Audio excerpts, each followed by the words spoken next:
So hey guys, my name is Ritam Saha and today I will be giving the summary of the book called Deep Work. So let's begin. So the concept of deep work is all about how to make your work more satisfying and more intense so that you get better outcomes. So let's start. The concept of deep work means working with a distraction free concentration to boost your cognitive abilities to their limits. This makes far better outcomes which are difficult to replicate.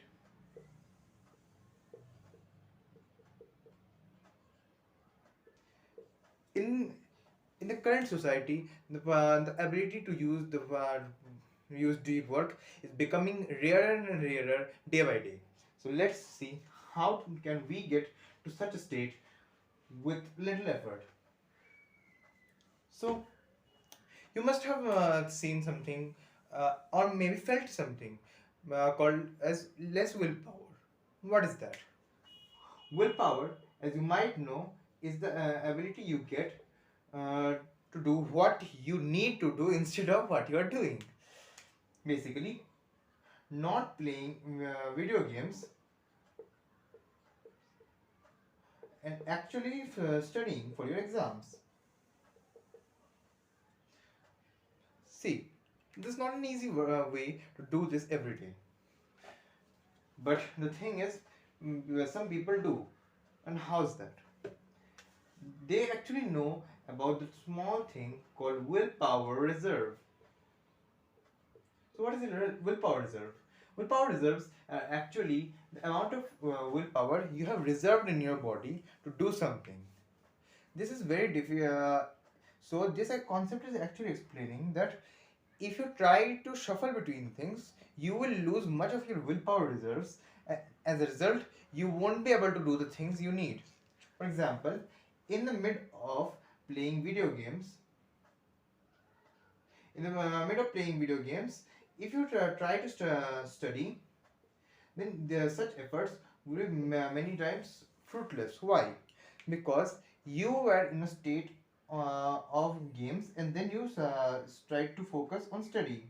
So that was serious drift from serious damage to your willpower reserves. To make so such you should not try such efforts. The better thing is for the willpower reserves are to make rituals and routines. So, how do you use these rituals and routines? The rituals and routines are very special in terms of the things that you should do. For example, routines and rituals may be similar in one fashion. First, like an example, you brush your teeth, then maybe you drink coffee, and maybe then you walk a little for about 30 minutes. Then you start to study. See, if you try to do it this way, such that you follow specific routine each day, then your brain, especially your circadian rhythm, will actually make it a point that if this happens after this, then that doesn't mean that, I have to study now. This will not impact your willpower reserves and actually be scientifically better for you to focus. So it will be easier to focus in these manners. So deep work. The book also in his book, Caliper also says something about the philosophies of deep work. So what are these philosophies of deep work? First of all, there are three philosophies. First is the no. The first is the monastic philosophy. The next is the bimodal, and the last is the journalist. So what are these philosophies? First of all, the monastic philosophy that of deep work uh, is talking only about taking every distraction out. These workers try to focus in an environment without any shallow obligations, which may impact the deeper willpower reserves, and in turn don't let them do their deep work. Now let's come to the biomodal philosophy. See, the biomodal philosophy of deep work can be explained through a simple pie chart like this.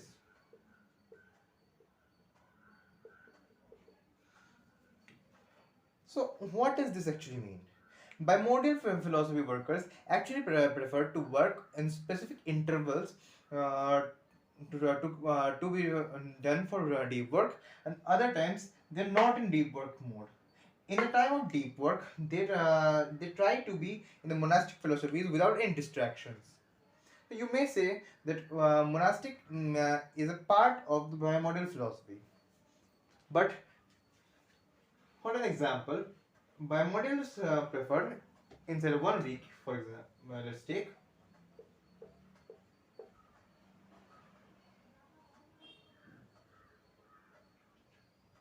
maybe a week of 7 days. They may prefer to use 4 days allotted for deep work. Then on those 4 days, they will actually just prefer to work, and on the other days they can give to shallow applications or maybe rest. The minimum unit of one deep work session is equal to 1 day in the monastic principle.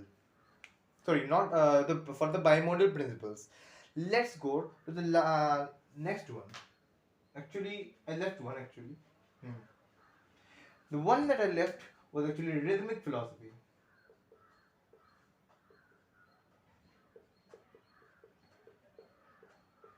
This philosophy tries to make a streak. Like maybe you get in Snapchat or Insta or maybe some mobile games, a calendar system that if you, same as in games, when you log in one day, log in, then there is a calendar that gives you rewards for each day you log in, and this actually makes a cycle, and you are forced to do this your entire life. So how you can use this in your deep work sessions for any work that you're doing? Try to make a calendar. Yeah. So this is actually the week. Think it like that. Maybe you want to write a book. Then what you should do? You should write every day and practice this practice writing every day. Write at least one page to make your book possible. So what you will do? Maybe start the day, first day of the week. You wrote the book, so you will put a cross. Every day that you write the book, you will put a cross, and afterwards you will see that this is making a chain. The chain will actually force you to make it possible, and try to do it every day so you can lengthen the chain and don't break the chain. This is something that gets to the psychology of mind, that you want to keep the streak. But the bimodal principle, it actually is not with the bimodal principle. Bimodal workers may think that this is not deep, but still you will get some work done, and this is better on an average human being. So your deep work will be better and more fruitful. You will enjoy these even more. So let's come to the last philosophy, and that's journalist. So this is my personal favorite. What's journalist philosophy? Let's see. The journalist philosophy actually is a part of, maybe you can say, bimodal philosophy, but this time it doesn't require 1 day to make the deep work possible. It says, and you can shift from shallow work to deep work, and do the reverse also. For example, if you're in a trip, Maybe you have gotten 2 hours for rest and you're not staying in outside places, you're just in your hotel room. Then what you can do? That firstly you were in shallow obligation, now you can turn to deep obligation. I know a lot of almost everyone doesn't like to be doing this in trips, but still you can use this in daily life too. Maybe sometimes you can get for such deep obligations, and you shift from shallow work of your office or maybe at your school and shift to the deep work. Then what you can do, again when the shallow times comes, you can again shift. But let me remind you, Caliber also mentions this, that this can be a serious hamper to your willpower results if you have not practiced it enough. So the main thing of this is try to practice. At first, it will be seriously depleting your willpower reserves, but still, even I follow the journalistic category and sometimes even the bimodal. These actually are, you will feel that the main thing is journalist philosophy is almost for everyone, and even the rhythmic philosophy. But the journalist philosophy is difficult to implement due to its ability to deplete your willpower reserves at a huge basis.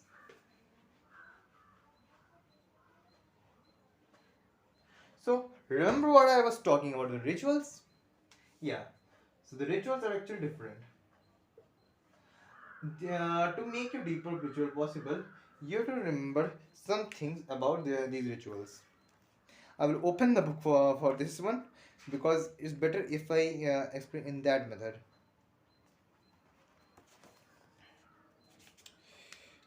First, decide where you will work and for how long.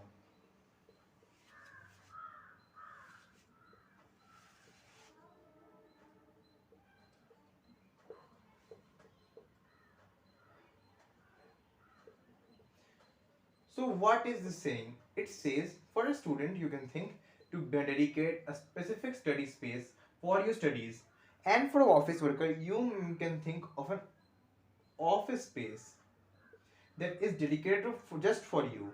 Like you will study in the same study space or office space every day to pursue your deep goal, uh, so that your brain will associate that place with just the deep work association. Believe me, it happened with me. You cannot study in bed, you know. It's meant for sleeping. You cannot study in the couch because it's meant for just watching TV. But you can actually buy even a slow grade study table and a chair will work. And even if you just to dedicate some time every day on the same time of that day, you can actually get something possible. You will get a deep sense of clarity that time, that I have to do this only, and you won't get anything else to do because of your mind state that time, and that will be the best thing because you will be able to pursue it. The next thing that it talks about is, mhm, you should even decide how much time you will work for, when you will sit, and for how much. This is the second point that I talked just now. That in that space that you are getting, you will first decide that maybe I will sit at 7 p.m. every day at this location and do my deep work pursuit, and then and I will work in there till 9 p.m. That's 2 hours of deep work you're getting every day. If you sit in the same location for the same amount of time, then you will get that thing done. Let's think about the next thing. So let's get to the next topic, and that part is how you will support your work. We talked about study space and for how much time you should work in there, but you should also have something to support your work. For example, a cup of coffee, or maybe coffee will be fine, or maybe after some times you will go for to maybe uh, s- some fruits. These will actually energize you once in a while and be better for you. But this was the thing about the rituals. Now, let's go to another thing that Cal Newport says, and that's grand gestures. So, what's grand gestures? Grand gestures actually are specific events that you try to do.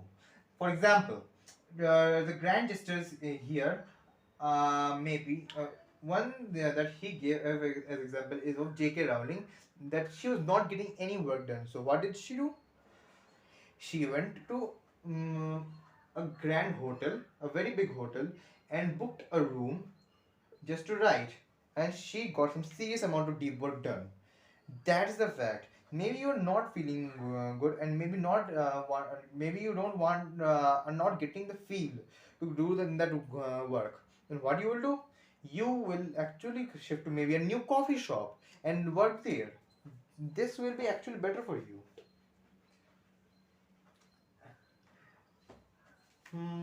Let's see what else he talks about, because now my mind is going empty. Yeah, yeah, of course, this one. How can I forget? This is the best thing that he talks. Hub and spoke method. Hub and spoke style is a special thing. Think of a hub and a spoke. What do you think this means? Think is whenever you want to discuss anything about the work, you go into the hub and discuss with your friends. Mm, but when the time comes and you need the solo work, then go to the spoke, that is the corner of the lane, so that you cannot talk to anyone, but you can actually study there. That's the principle. Hub and spoke tells to work alone, but when the time comes, you can become the hub and connect with the peoples to get the job done. Yeah, this is the best thing. The chapter of embrace boredom.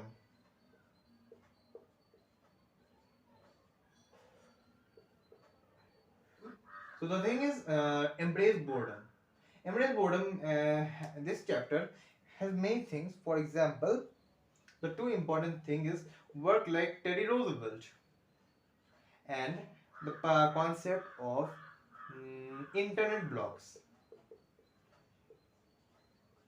So, what is the concept of internet blocks?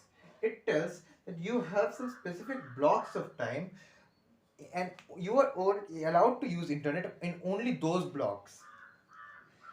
This might sound counterintuitive for many people who are actually using the job, whose jobs are actually in the internet sector. But that just means that you will have more numerous internet blocks. It doesn't mean that you can't have some time without internet. I mean, literally. Um, and the time outside these blocks, you must not use internet. That is a fact. A second concept is about Teddy Roosevelt.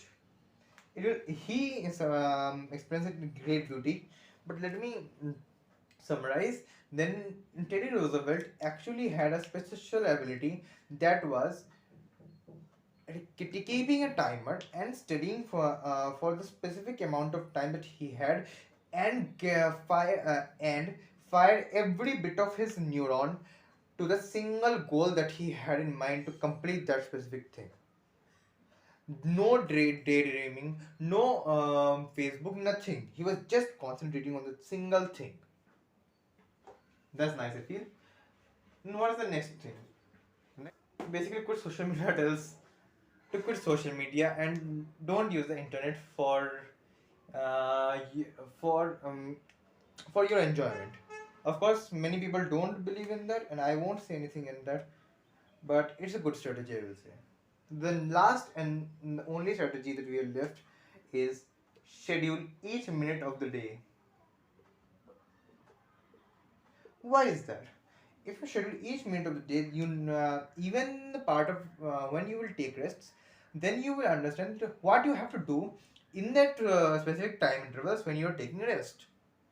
So you will have your mind that yes, now is my rest time, but I wanted to read a book actually. Then maybe you're reading a book. That's the method. So we have reached the ending of the book. So thank you for watching the video, and please subscribe it, and feel free to like the video.